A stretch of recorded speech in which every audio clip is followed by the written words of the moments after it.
I was making coffee in my Seattle apartment when my phone buzzed. A short text from my mother lit up the screen. "This year, just your sister's family." No explanation, no invitation, not even a pause.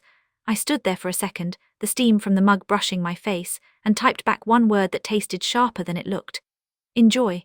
What they didn't know, what they had never bothered to ask, was that I owned a $2 million estate tucked deep in the quiet woods of Vermont.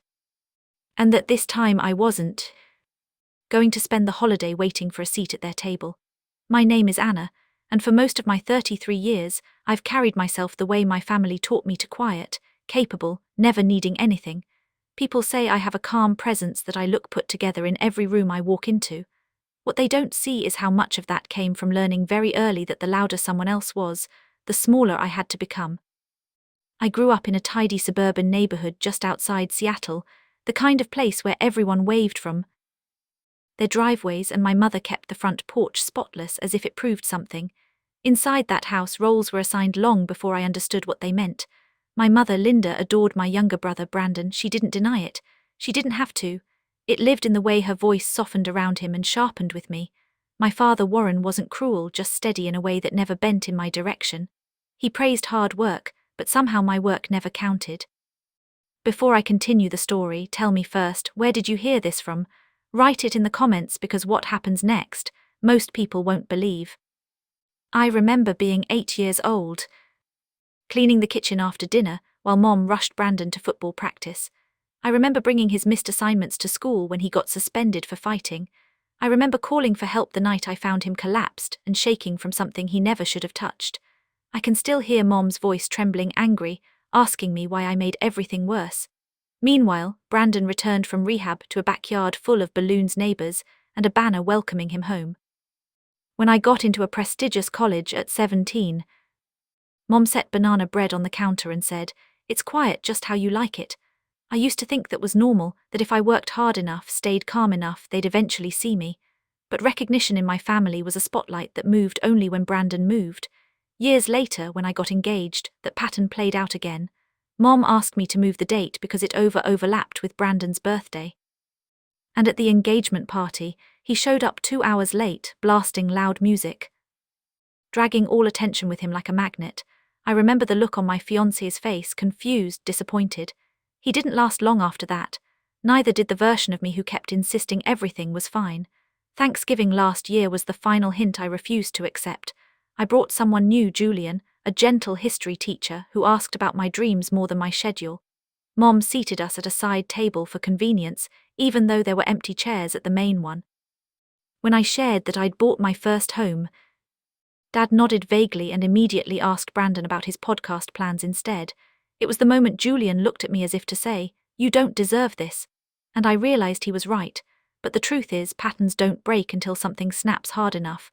And this year that snap arrived in the form of a text message telling me Thanksgiving belonged to my sister's family. A sister. I don't even have just an easier way for Mom to write. "Not you." I reread Mom's text 3 times before setting my phone down. The words didn't hurt the way they used to. They landed with a dull clarity, like something I'd seen coming for years, but only now recognized for what it really was. A line drawn without hesitation. A door closed without apology. I thought back to the Thanksgiving before the one with Julian. We'd arrived early, holding 2 bottles of wine he'd saved for weeks. Mom greeted him with a polite smile and pointed us to a side table near the window. "The main table's already arranged," she said, even though 2 chairs sat visibly empty. I remember Julian leaning closer, whispering, "Why does it feel like we're guests at someone else's event?" I didn't answer because admitting it out loud meant admitting how normal it had become. Later that night, when I mentioned the house I just bought, a quiet 3-bedroom near the park, Dad nodded, but immediately turned to Brandon, asking how his podcast equipment fund was going. "We'll figure it out," he said warmly, as if I hadn't spoken at all. I felt Julian's hand tense on the back of my chair a few days after he told me he cared about me, but couldn't watch me keep shrinking to fit inside someone else's comfort. He left a note on my counter and walked out of my life as gently as he'd walked in. I told myself I'd learned something from that I'd stopped chasing permission. But habits built young cling like damp cloth. I still called home every week, still asked if Brandon was doing okay. Still swallowed the sting each time they ended the call with "Don't forget to wish him a happy birthday." So when Mom sent that message this year, just your sister's family, I didn't cry. I didn't defend myself. I didn't even ask why. I just stood in my kitchen listening to the hum of the refrigerator and the faint Seattle rain against the window and felt something subtle unspool inside me. The version of me who always understood, always adjusted, always made room, quietly stepped aside. And for the first time in my life, the silence that followed didn't feel like loss. It felt like space. I stepped out onto my balcony, mug in hand, watching thin Seattle rain drift sideways across the sky. The phone lay face down on the counter behind me. I didn't need to look at it again. Those 11 words had already done their job. They had finally cleanly separated what I'd feared losing from what had never truly been mine. For a long moment, I just breathed. Then I walked back inside, opened my laptop, and typed a familiar phrase into the search bar. Property papers, Haven House. The file came up instantly. My name, my signature, my grandfather Harold's steady handwriting on the transfer documents. A $2 million estate sitting in the quiet woods of Vermont wrapped in pine trees and early snow, legally and irrevocably mine. They never asked about it. They never noticed the annual taxes I paid. Never asked why I disappeared for weekends in winter. Never wondered what kept drawing me back to a place so far from Seattle. To them, it was just Grandpa's old cabin. To me, it was the only place I'd ever felt unmistakably seen. I stared at the map for a long time. Tiny blue lake winding road, the long rectangle of the house tucked behind a tree line. And then the thought came steady and whole. I don't need their table. I can build my own. I opened a blank document and typed guest list. The first name was Aunt Helen. She'd always pulled me into tight hugs at family gatherings, whispering, "You okay, honey?" even when no one else noticed anything was wrong. Her reply came within minutes. "Tell me the date, I'm already packing." Next was Ethan, my cousin. We hardly talk these days, but when Brandon had one of his meltdowns years ago, Ethan was the only person who muttered, "I'm sorry, you always have to fix everything." When I called, he laughed softly and said, "Thanksgiving without the drama, count me in." Then Monica, my anchor, my friend who showed up with tea and blankets the night Julian left. When I sent the invitation, she didn't ask a single question. She just replied with a screenshot of her booked flight, choosing joy this year. Finally, I hesitated over one named Ellie, my 8-year-old niece, Brandon's daughter, the only child who ever looked at me like I was more than the family fixer. I typed a simple message to her mother, Amanda, not expecting much. Amanda called within the hour. "Ellie read your message," she said, voice soft. She cried happy tears. "She wants to go, and if it's okay, I'd like to come too." I closed my eyes, letting the warmth of that settle into my chest. "Of course," I said. "There's room for both of you." That night I packed a suitcase and booked a flight to Vermont. For years I'd waited for someone to save me a seat. This time I was building the whole table myself. I arrived at Haven House 3 days before Thanksgiving, dragging 2 suitcases up the stone steps as the cold Vermont air strung my cheeks. The house looked exactly as it had in every memory. Its pine-lined path, its weathered porch, its quiet dignity. For a moment I just stood there listening to the wind ripple through the trees, feeling something inside me finally settle. Inside, the air smelled of cedar and winter dust. I lit a fire in the stone hearth, watched the flames catch, and let the warmth reach the places that had felt frozen for years.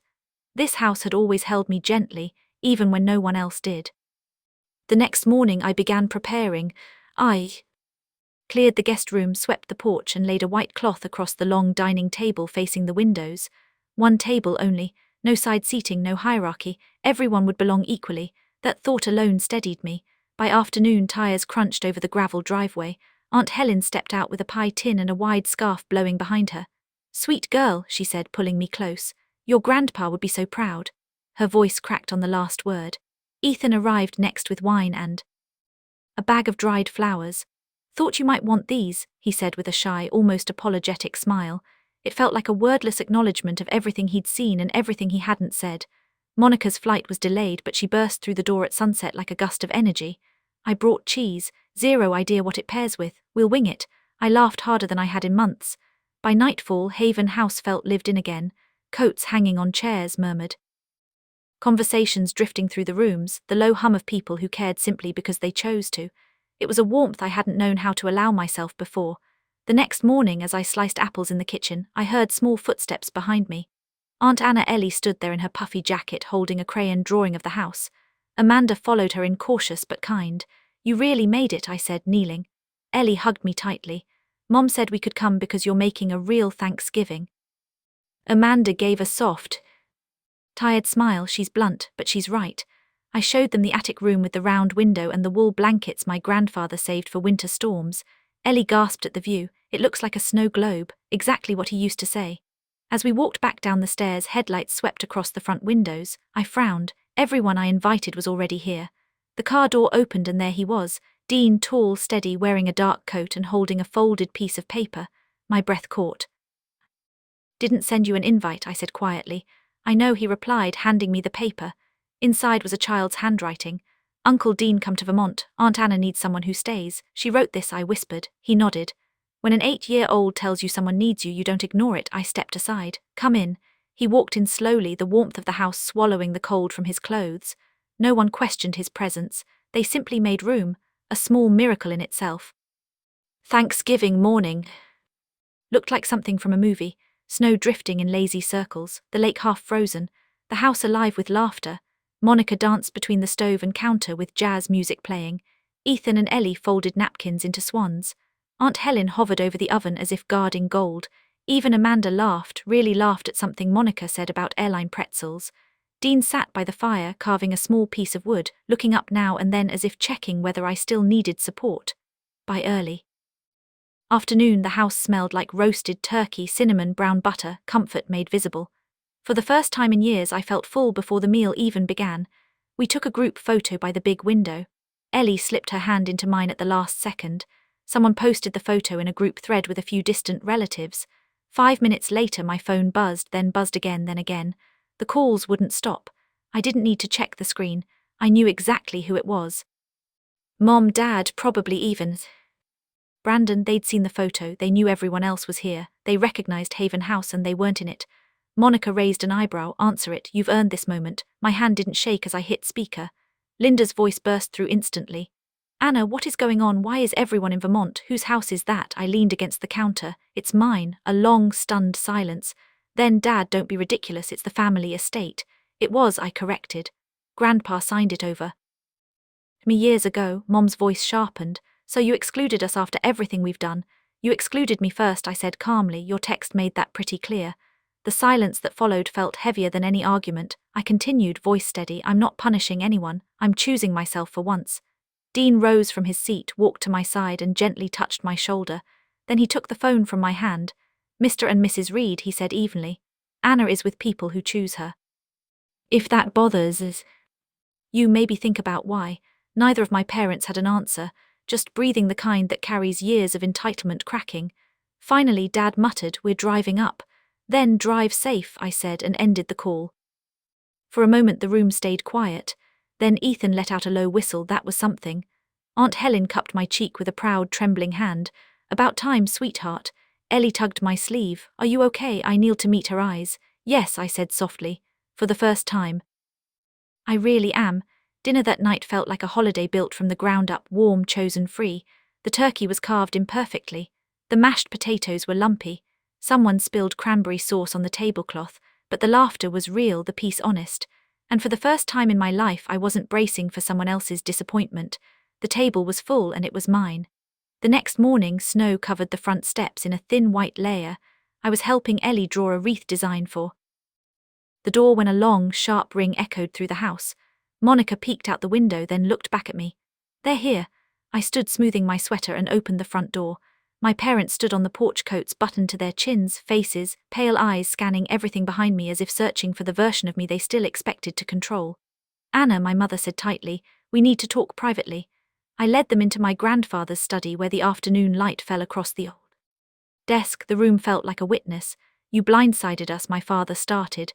"No," I said calmly, opening a folder and placing the property papers on the desk. I stopped pretending. I told them everything I had swallowed for 30 years. Every dismissal, every shifted spotlight, every moment I'd been asked to step aside. I didn't raise my voice, I didn't accuse. I simply put truth on the table and let it sit there. For once they had nothing to lean on. Just silence and the realization that the boundaries were real. Now that evening, after the confrontation settled into the quiet corners of the house, we gathered around the long table, my chosen family, the people who showed up. Ellie placed her crayon drawing in the center, all of us standing in front of Haven House, smiling. No hierarchy, no missing chairs. As I looked around, I felt something loosen in my chest, something old finally leaving. I wasn't reclaiming a seat at their table. I was building my own, if you've ever had to. Draw your own boundary or choose peace over permission. You're not alone. Share your story in the comments and subscribe if you want more stories like this. Stories about rising, choosing, and becoming whole again.